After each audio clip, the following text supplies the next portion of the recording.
नमस्कार, स्वागत है आपका आज के अखबार कार्यक्रम में। और प्रीलिम्स एक्सप्रेस में आज हम कवर करने वाले हैं भारतीय मूल के सुनील अमृत को मिला प्रतिष्ठित ब्रिटिश अकादमी पुस्तक पुरस्कार, रूस पर अमेरिकी प्रतिबंध और भारत की तेल आपूर्ति पर इसका क्या होगा असर, रक्षा मंत्रालय की 79,000 करोड़ की नई रक्षा खरीद को मंजूरी, जिसमें नाग मिसाइल और टॉर्पीडो शामिल है। डिजिटल मीडिया एथिक्स कोड में बड़े बदलाव, अब गैर कानूनी पोस्ट को 36 घंटे में हटाना होगा अनिवार्य। बैंक नॉमिनी के नए नियम जो 1 नवंबर से लागू होंगे। धरती को ठंडा करने वाले सोलर जियो इंजीनियरिंग प्रयोगों पर वैज्ञानिकों की बड़ी चेतावनी। पृथ्वी के दूसरे अस्थायी चंद्रमा 2025 PN7 पर नासा का नया दावा। मिट्टी में प्लास्टिक का पता लगाने वाला कैराबिड ग्राउंड बीटल कीड़ा। दुर्लभ खनिजों को लेकर छिड़ी नई वैश्विक जंग और क्यों ऑस्ट्रेलिया बना मिनरल हब। आसियान भारत शिखर सम्मेलन और SBI को मिला वर्ल्ड्स बेस्ट कंज्यूमर बैंक का पुरस्कार।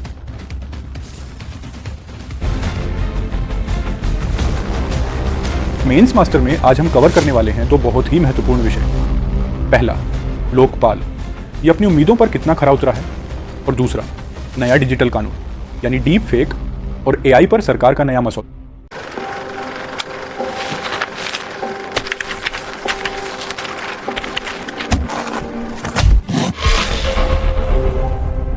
नमस्कार, आज का अखबार की सबसे बड़ी और गौरवपूर्ण खबर लंदन से आ रही है, जहां भारतीय मूल के एक इतिहासकार ने अकादमिक दुनिया का एक बड़ा सम्मान अपने नाम किया है।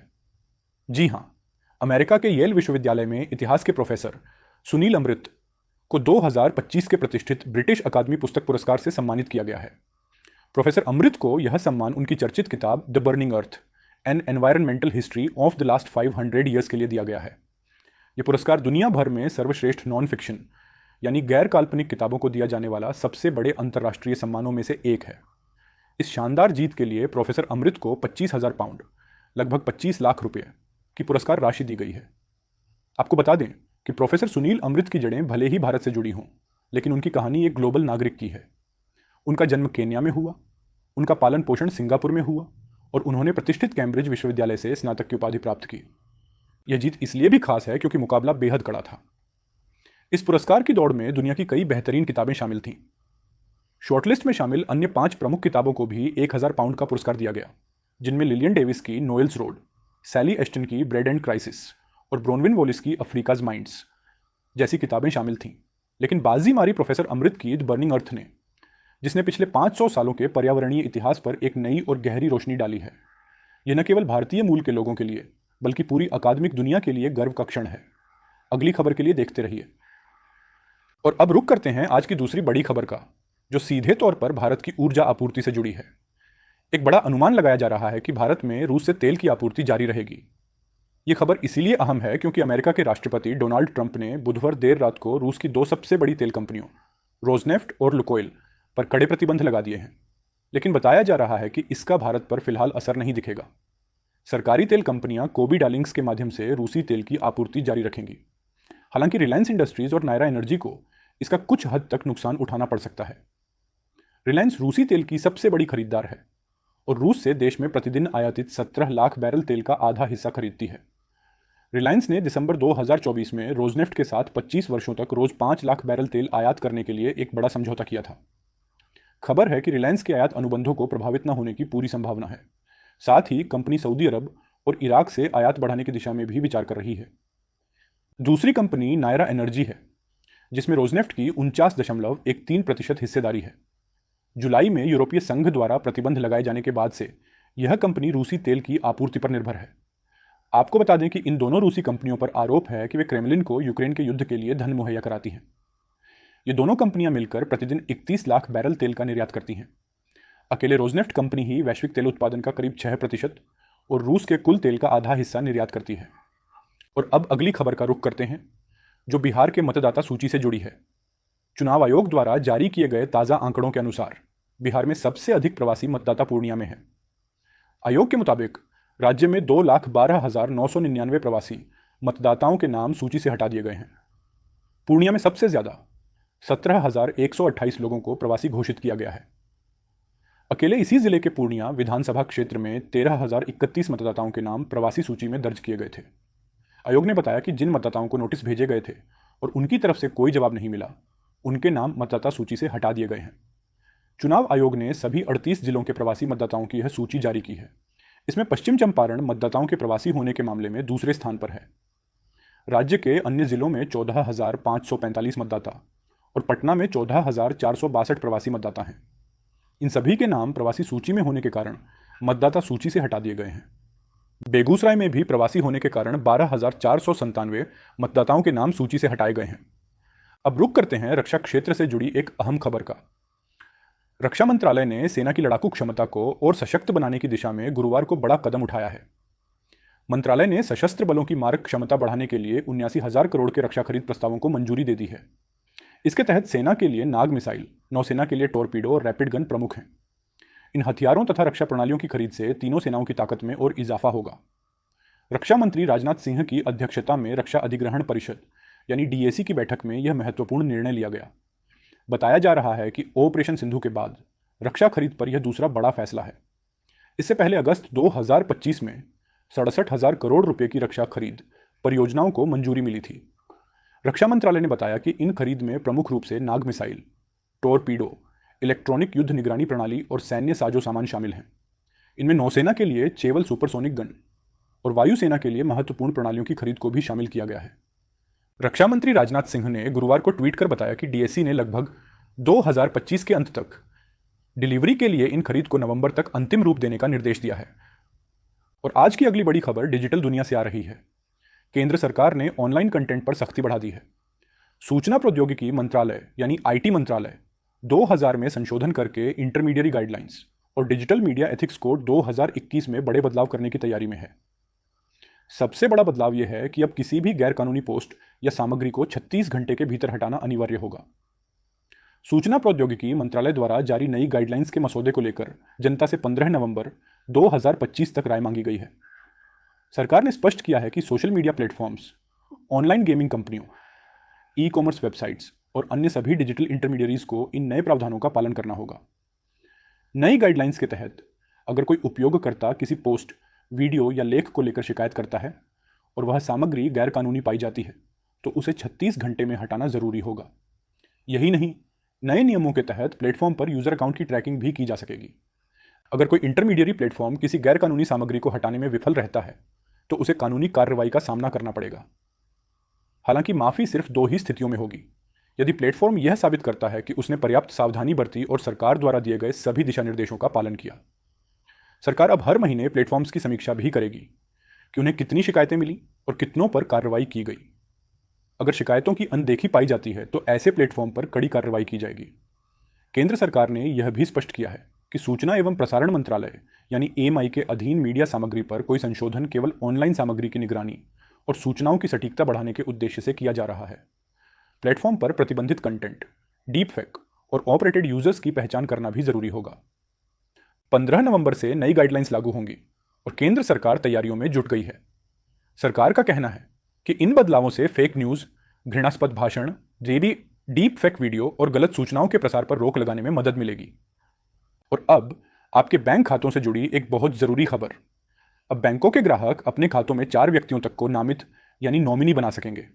जी हां, अब ग्राहक यह तय कर सकेंगे कि उनका पैसा या सुरक्षित रखी गई संपत्ति किसे मिले और किस तरह बांटी जाए। यह नई व्यवस्था 1 नवंबर 2025 से लागू हो जाएगी। वित्त मंत्रालय के मुताबिक बैंक ग्राहक अपने खातों में एक साथ या क्रमवार ढंग से 4 व्यक्तियों तक को नॉमिनी बना सकते हैं। इससे खाता धारक या उनके वैध उत्तराधिकारियों के दावा निपटान में सुविधा होगी। ग्राहक प्रत्येक नॉमिनी को निश्चित प्रतिशत में हिस्सेदारी निर्धारित कर सकेंगे ताकि कुल हिस्सेदारी 100% हो और किसी भी तरह के विवाद की गुंजाइश न रहे। नामांकन में विकल्प भी होंगे। पहला है एक साथ नामांकन। इसमें खाता धारक 4 लोगों को नॉमिनी बना सकता है और प्रत्येक का हिस्सा यानी शेयर या प्रतिशत तय कर सकता है। यह सुनिश्चित करना होगा कि कुल हिस्सा 100% के बराबर हो। दूसरा है क्रमवार नामांकन। इसमें दूसरा नॉमिनी तभी सक्रिय होगा जब पहले नॉमिनी का निधन हो जाएगा। यह सुविधा सभी खाते, सेफ डिपॉजिट और लॉकर सर्विसेज के लिए लागू होगी। हालांकि एक बात ध्यान देने वाली है, बैंक में सुरक्षित रखी वस्तुओं और लॉकर के लिए केवल क्रमवार नामांकन की ही मंजूरी दी गई है। यानी पहले नामांकित व्यक्ति के निधन के बाद ही अगला नामित व्यक्ति उसका अधिकार प्राप्त करेगा। और अब एक ऐसी खबर जो विज्ञान की दुनिया से एक बड़ी चेतावनी लेकर आई है। अगर हम धरती को ठंडा करने के लिए सूरज की रोशनी को ही कम करने की कोशिश करेंगे तो इससे दुनिया भर में बड़ी गड़बड़ी और अनचाहे मौसम बदलाव हो सकते हैं। हाल ही में कोलंबिया विश्वविद्यालय में किए गए एक रिसर्च में यह जानकारी सामने आई है। इसमें कहा गया है कि सूरज की रोशनी को रोकने का तरीका, जिसे सोलर जो इंजीनियरिंग कहते हैं, जितना सोचा गया था उससे कहीं ज़्यादा खतरनाक है। वैज्ञानिकों ने चेतावनी दी है कि सूरज की रोशनी को कम करने के लिए हम हवा में केमिकल डालने का तरीका बहुत जोखिम भरा होगा। इससे मानसून यानी बारिश का चक्र बिगड़ सकता है और पूरी दुनिया में अराजकता फैल सकती है। इन खतरों के बावजूद ज़्यादातर वैज्ञानिकों को लगता है कि साल 2100 तक कोई देश या कोई अमीर व्यक्ति अकेले ही इस खतरनाक तरीके को अपना सकता है। और ऐसा इसीलिए क्योंकि दुनिया अभी भी प्रदूषण यानी ग्रीन हाउस गैसों का उत्सर्जन नहीं रोक पा रही है। ज़्यादातर विशेषज्ञ मानते हैं कि ऐसे बड़े और खतरनाक फैसले लेने से पहले सभी देशों को मिलकर एक नया अंतर्राष्ट्रीय कानून या संघ बनाना चाहिए, ताकि सूरज की रोशनी घटाने जैसी तकनीक का सुरक्षित और जिम्मेदारी से इस्तेमाल हो सके। और अब चलते हैं अंतरिक्ष की एक दिलचस्प खबर की ओर। नासा ने दावा किया है कि पृथ्वी के पास अब एक दूसरा चंद्रमा भी है, जिसे 2025 PN7 कहा जाता है। यह क्षुद्र ग्रह करीब 19 मीटर बड़ा है और 1960 से हमारे ग्रह के आसपास घूम रहा है। इसे केवल दूरबीन से देखा जा सकता है। यह पृथ्वी के गुरुत्वाकर्षण से पूरी तरह बंधा नहीं है और भविष्य में यह खुले अंतरिक्ष में चला जाएगा। वैज्ञानिकों का कहना है कि यह छोटा सा चंद्रमा कम से कम 2083 तक हमारे साथ रहेगा। और अब अगली खबर विज्ञान और पर्यावरण से जुड़ी है। अब एक खास तरह का कीड़ा यह जानने में मदद करेगा कि मिट्टी में कितनी प्लास्टिक है। जी हाँ, कैराबिड ग्राउंड बीटल नाम का एक छोटा कीड़ा मिट्टी में मौजूद सूक्ष्म प्लास्टिक यानी बहुत छोटे छोटे प्लास्टिक के टुकड़ों की पहचान में काम आ सकता है। वैज्ञानिकों के अनुसार अगर मिट्टी में प्लास्टिक होगी तो इन कीड़ों से उसका पता लगाया जा सकेगा। और अब अगली खबर है वैश्विक भू राजनीति की, जहां एक नई जंग छिड़ गई है। जी हां, दुनिया में दुर्लभ खनिजों की दौड़ ने एक बार फिर वैश्विक राजनीति को गरमा दिया है। और इस जंग के केंद्र में ऑस्ट्रेलिया एक वैश्विक मिनरल हब बनकर उभरा है। ऑस्ट्रेलिया के प्रधानमंत्री एंथनी अल्बनीज के वॉशिंगटन दौरे ने इस तनाव को और बढ़ा दिया है। खबर है कि अल्बनीज ने डोनाल्ड ट्रंप से मुलाकात की, जिसमें दुर्लभ खनिजों की खदानों पर खास चर्चा हुई। यह मुलाकात ऐसे समय में हो रही है जब चीन ने दुर्लभ खनिजों के निर्यात पर नए प्रतिबंध लगा दिए हैं। ये खनिज इसलिए अहम हैं क्योंकि इन्हें आधुनिक तकनीकी युग की रीढ़ माना जाता है। 31 खनिजों को महत्वपूर्ण घोषित किया है, जिनमें लिथियम, कोबाल्ट, मैंगनीज और रेयर अर्थ एलिमेंट्स शामिल हैं। तनाव का आलम यह है कि जैसे ही चीन ने रेयर अर्थ के निर्यात पर नियंत्रण लगाया, जवाब में अमेरिका ने नवंबर तक चीनी खनिज आयात पर 100% शुल्क लगाने का ऐलान कर दिया है। इस बीच ऑस्ट्रेलिया ने अपनी नई खनिज नीति लागू की है। सरकार की क्रिटिकल मिनरल्स स्ट्रेटेजी के तहत अब सिर्फ खनिजों की खुदाई नहीं, बल्कि देश में ही उनके प्रोसेसिंग और निर्माण पर जोर दिया जा रहा है। इसके लिए 4 अरब ऑस्ट्रेलियन डॉलर की क्रिटिकल मिनरल्स फंडिंग भी शुरू की गई है और रिफाइनिंग को प्रोत्साहन देने के लिए 10% टैक्स क्रेडिट दिया जा रहा है।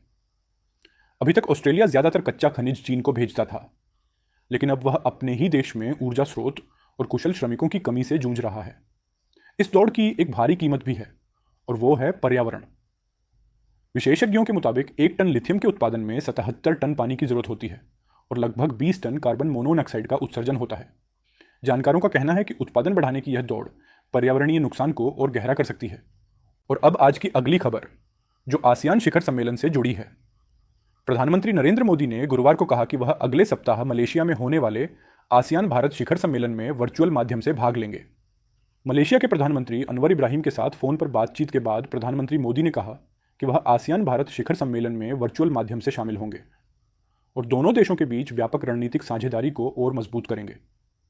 हालांकि कुआलालंपुर में होने वाले 20वें पूर्वी एशिया शिखर सम्मेलन में प्रधानमंत्री की ओर से भारत का प्रतिनिधित्व विदेश मंत्री एस जयशंकर करेंगे। सोशल मीडिया पर एक पोस्ट में मलेशिया के प्रधानमंत्री ने भी कहा कि उन्होंने कल रात प्रधानमंत्री मोदी से फोन पर बात की और द्विपक्षीय संबंधों को आगे बढ़ाने पर चर्चा की। एक आधिकारिक बयान के अनुसार विदेश मंत्री एस जयशंकर 27 अक्टूबर तक मलेशिया की यात्रा पर रहेंगे। आसियान की मुख्य बैठकें कुआलालंपुर में 26 से 28 अक्टूबर तक होंगी। आपको बता दें कि आसियान इस क्षेत्र के सबसे प्रभावशाली समूहों में से एक माना जाता है और भारत, अमेरिका, जापान और ऑस्ट्रेलिया इसके प्रमुख सहयोगी देश हैं। और अब आज की अगली बड़ी खबर, जिसका असर सीधे तौर पर वैश्विक राजनीति और ऊर्जा बाजार पर पड़ रहा है। राष्ट्रपति पुतिन के साथ बैठक रद्द होने के बाद अमेरिका ने रूस पर एक और बड़ा आर्थिक प्रहार किया है।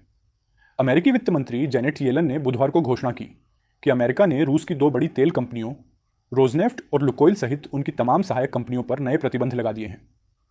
वित्त मंत्री ने कहा कि राष्ट्रपति पुतिन ने यूक्रेन युद्ध खत्म करने के बजाय उसे और बढ़ाया है।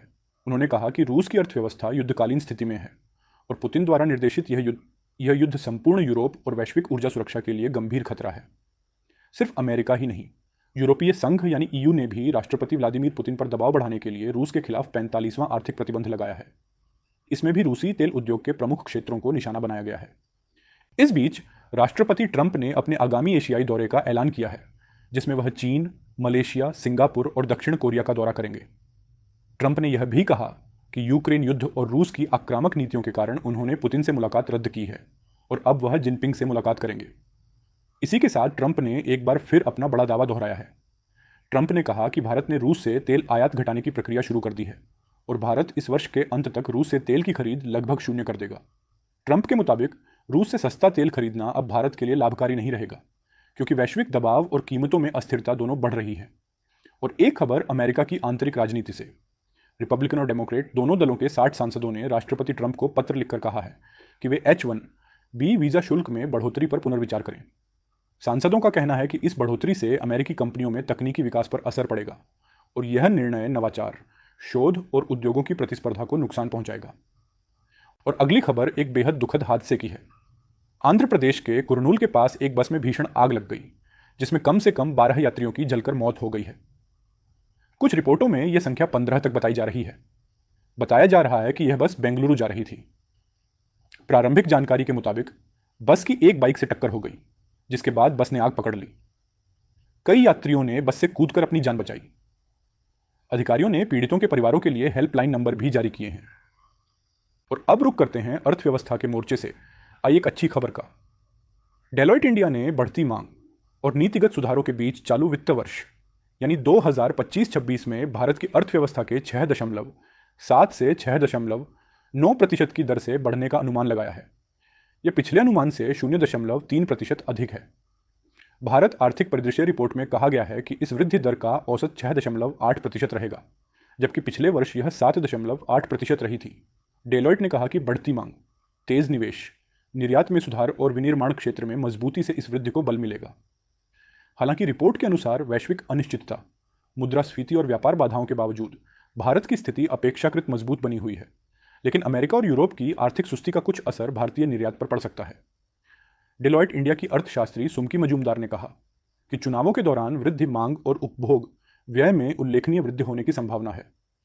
इसके बाद निवेश में तेजी आने की उम्मीद है, क्योंकि व्यवसाय अनिश्चितताओं से उबर रहे हैं और बढ़ती मांग को पूरा करने की तैयारी कर रहे हैं। उन्होंने यह भी अनुमान जताया कि अगले वर्ष के अंत तक अमेरिकी फेडरल रिजर्व और यूरोपीय संघ ब्याज दरों में कटौती कर सकते हैं, जिससे भारत में निवेश की धारणा और मजबूत होगी। और अब एक नज़र डालते हैं बाजार और बैंकिंग की दुनिया पर। शेयर बाजार में आज एक नया रिकॉर्ड बना। सेंसेक्स और निफ्टी ने अपने 52 सप्ताह के उच्चतम स्तर को छू लिया। अमेरिका भारत व्यापार समझौते को लेकर उम्मीदें बढ़ने के बीच सूचना प्रौद्योगिकी यानी IT और ऑटोमोबाइल शेयरों में बढ़त देखी गई।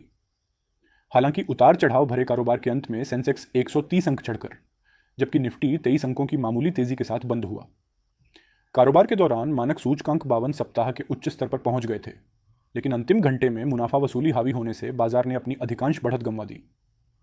रिलायंस इंडस्ट्रीज में 1% से ज्यादा की गिरावट से भी बाजार की तेजी कुछ हद तक थम गई। इसके बावजूद घरेलू शेयर बाजार लगातार छठे दिन बढ़त लेने में सफल रहा।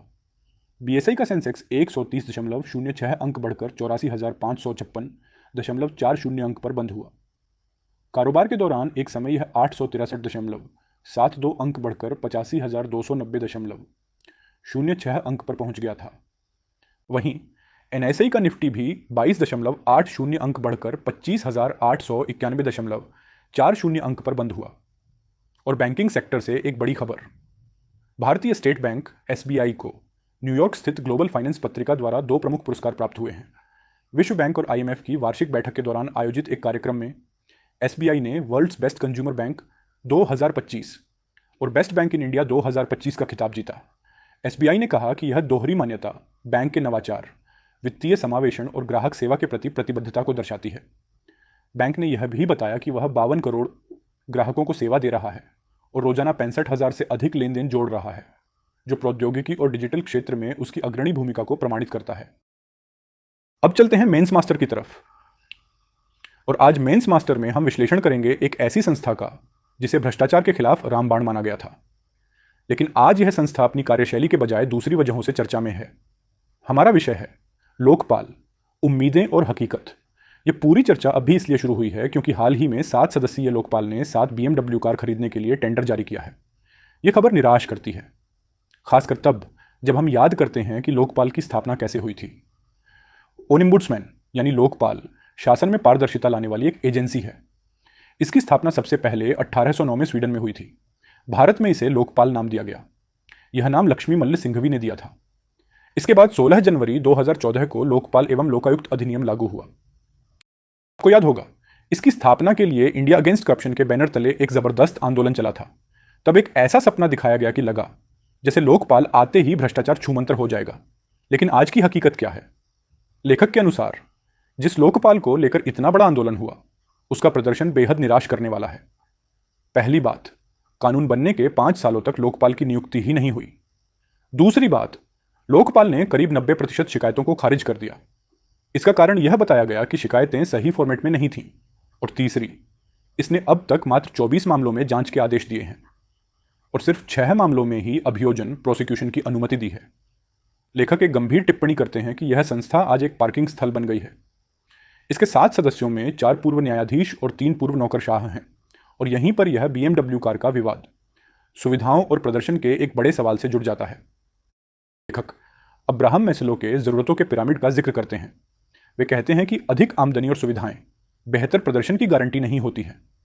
असली प्रेरणा सम्मान और आत्मसिद्धि जैसी ऊंची जरूरतों से आती है।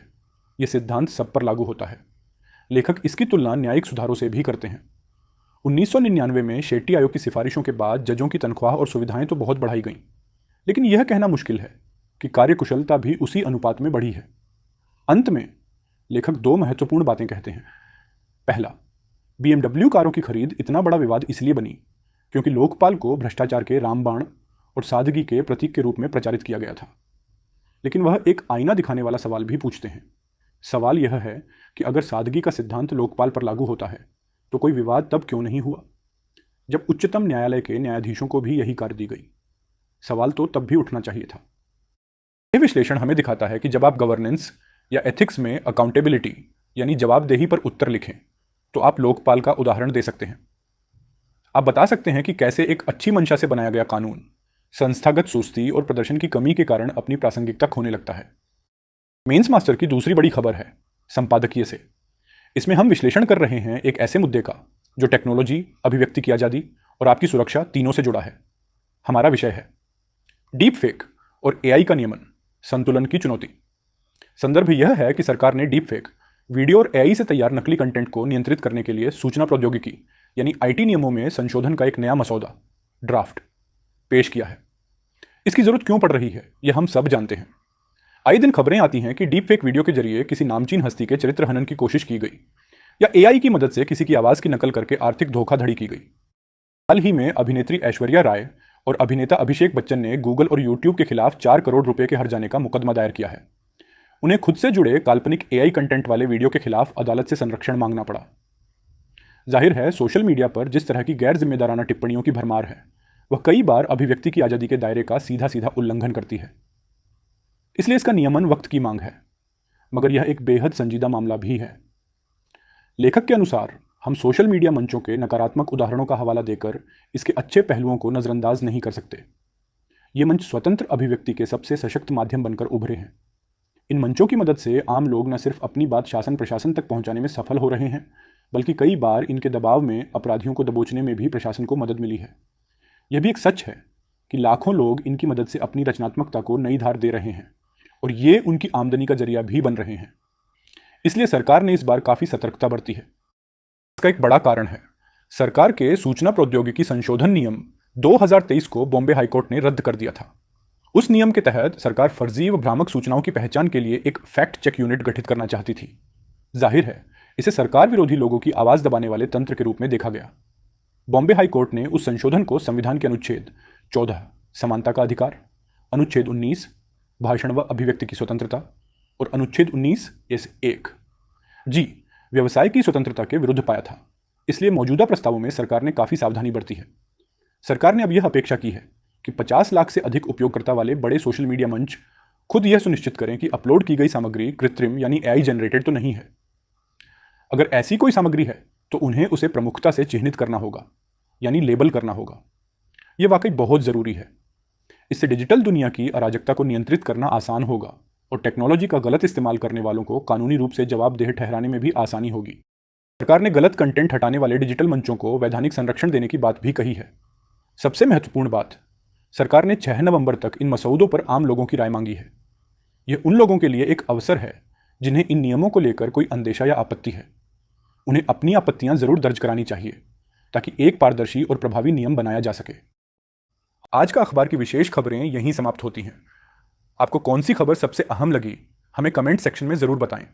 और हाँ, अगर आपको हमारा कवरेज पसंद आया तो इस वीडियो को लाइक और शेयर करना ना भूलें। कल हम फिर मिलेंगे, कल की नई और बड़ी खबरों के साथ।